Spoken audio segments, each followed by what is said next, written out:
for a start. The favourite is Hanchy.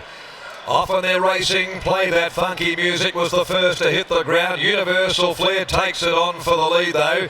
And also away well is Corn Cob. Rear Admiral flies up now into third spot soon after the start and will be followed by Hanchy. Then came Brooklyn Pier. Getting back is Hint of Mint, Cobb and Co. Deep Speed, Viamonte. And snagged out the back from its wide draw, Storm Chaser. The pace is right on. Universal Flair led a half a length on Play That Funky Music. And they're going very quickly. 3 lengths away then on the inside is Corn Cob. Rear Admiral beautifully placed. 2 lengths Deep Speed on the outside of the favourite Hanchy. Further back Brooklyn Pier, then Hint of Mint, followed in the middle by Cobb and Co. Storm Chaser looking for a rails running back there. Last is Viamonte on the point of the home turn though. Universal Flair headed by Play That Funky Music. Rear Admiral cruises to them. Hanchy's about to let down behind those. And Corn Cob is next at the 200 mark, and Rear Admiral in front drew a length and a half. Here comes Hanchy out after Rear Admiral, and Storm Chaser could beat them all, coming with a great run. Storm Chaser, Hanchy, they'll go to the line, head and head. Storm Chaser gets home in the last. A brilliant win, great ride by Johnston Porter.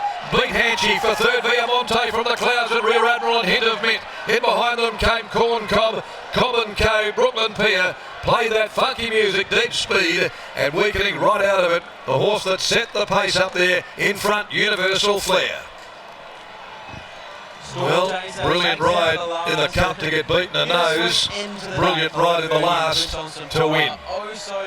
Then Johnston Porter, so close to claiming his first Perth Cup. No more than 40 minutes ago. Misses out narrowly but wins the last. Storm Chaser from the widest of gates back and beautifully handled through the last 400 to go home and win. Interim placings 12, 7, 10, 4. Storm Chaser first. For Luke Fernie to Johnston Porter, so close this combination in the cup.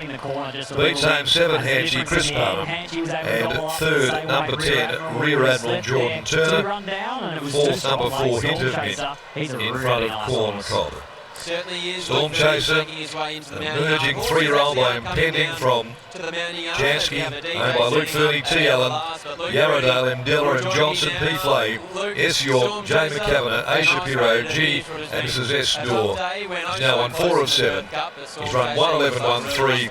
Sprinting home in 35.48 from the tail, and has got there by a short neck, 3/4 of a length.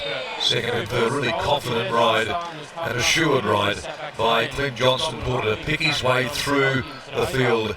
And he did that with great skill, dexterity there on this 3-year-old after the favourite gave them the go-by at the 150 metre mark. Second placing, 2 Hanchy by STORMCHASER from Imperial Ida, Sean J. Casey, Chris Palmer. Rear Admiral third from the same yard, Jordan Turner by Astern out of Murray. And that is it today from Ascot.